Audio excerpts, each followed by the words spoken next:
जलते घर को देखने वालों, फूस का छप्पर आपका है, आग के पीछे तेज हवा है, आगे मुकद्दर आपका है। उसके कत्ल पर मैं भी चुप था, अब है मेरा नंबर आया। मेरे कत्ल पर आप भी चुप हैं, आपका नंबर भी आएगा। साथियों, ये जो लाइनें मैं कही हैं, ये बिल्कुल फिट बैठती हैं आज के सियासत पर। साथियों, आपने देखा होगा जौनपुर के पूर्व सांसद धनंजय सिंह को किस हिसाब से उनको आनन फानन में सजा होती है, उनको जेल भेज दिया जाता है। वही हाल अब आजम खान साहब के साथ भी हो रहा है। साथियों, मैं कह रहा हूं, आप बोलिए, नहीं तो सोशल मीडिया पर बोलिए, आवाज उठाइए अपने नेताओं के साथ। साथियों, चाहे आप ठाकुर हो, चाहे आप मुसलमान हो, चाहे आप सैयद हो, चाहे शेख हो, चाहे ब्राह्मण हो, आप बोलेंगे तभी आपके नेता को जमानत मिलेगी। संघर्ष करने वाले नेता बहुत मजबूती के साथ बहुत कम मिलते हैं।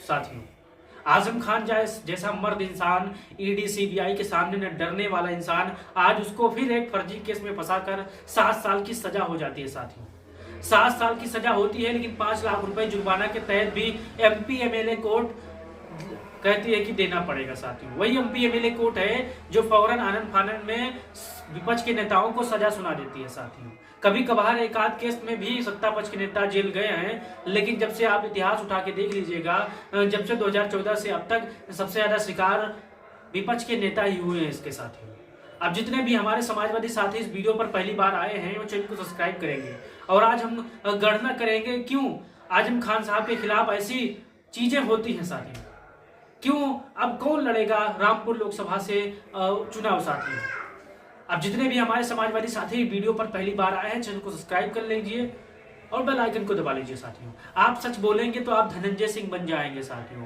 आप सच बोलेंगे तो आजम खान साहब बन जाएंगे। साथियों, आप विरोध करेंगे तो आजम खान साहब बन जाएंगे। आप विरोध करेंगे तो आप धनंजय सिंह बन जाएंगे। साथियों, आप विरोध करेंगे तो मुख्तार अंसारी बन जाएंगे। आप विरोध करेंगे तो अफजाल अंसारी बन जाएंगे।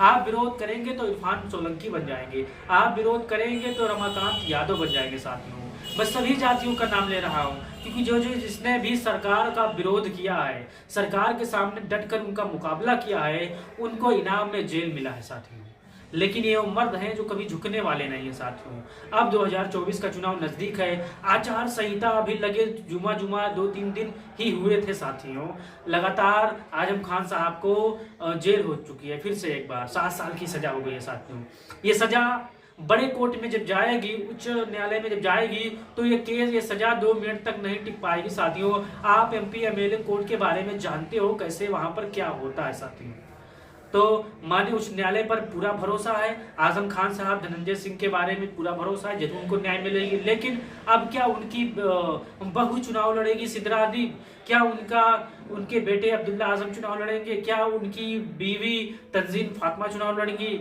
या फिर उनके जो पूर्व में रजा जी थे वो चुनाव लड़ेंगे? साथियों, अब ये तो भविष्य के गर्भ में है, समाजवादी पार्टी किनको मैदान में उतारती है, लेकिन सूत्रों के हवाले से खबर यह है कि समाजवादी पार्टी सिद्रा अदीब को टिकट देगी, उनको चुनाव लड़वाएगी। साथियों, क्योंकि पहले से यह शक था कि कोर्ट कुछ भी फैसला दे सकता है। साथियों, लगातार समाजवादी पार्टी के नेताओं को, लगातार आजम खान साहब को जिस प्रकार से लोकल नेताओं द्वारा भारतीय जनता पार्टी के लोकल नेताओं के द्वारा फर्जी केस में फंसाकर छोटा केस को बड़ा बनाकर सजा जिस प्रकार से होती है, आने वाले दिनों में देश में अपराधी नहीं होगा। साथियों, मामूली मारपीट की सजा को बढ़ा चढ़ाकर दिखाना, बड़े बड़े तौर तरीके से उसे पेश करना, एक महान ऐसा चीज बना देना कि ये लगे कि हो सकता है ये 7 साल की सजा कम है। साथियों, फिलहाल जब ये फैसला उच्च कोर्ट में जाएगा, यानी अगर सबसे ऊपरी अदालत में जाएगा, तो ये केस को खारिज कर देगी और आजम खान साहब को बरी कर देगी। साथियों,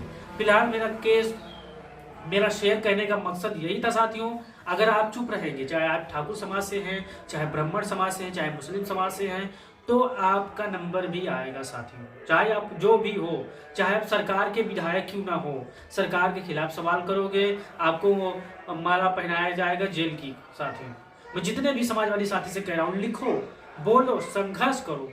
जितना भी चुप रहोगे मायावती बन जाओगे। साथियों, जितना भी चुप रहोगे अजीत सिंह बन जाओगे, जयंत चौधरी बन जाओगे। बोलने वालों में से अपनी ताकत दिखाइए साथियों।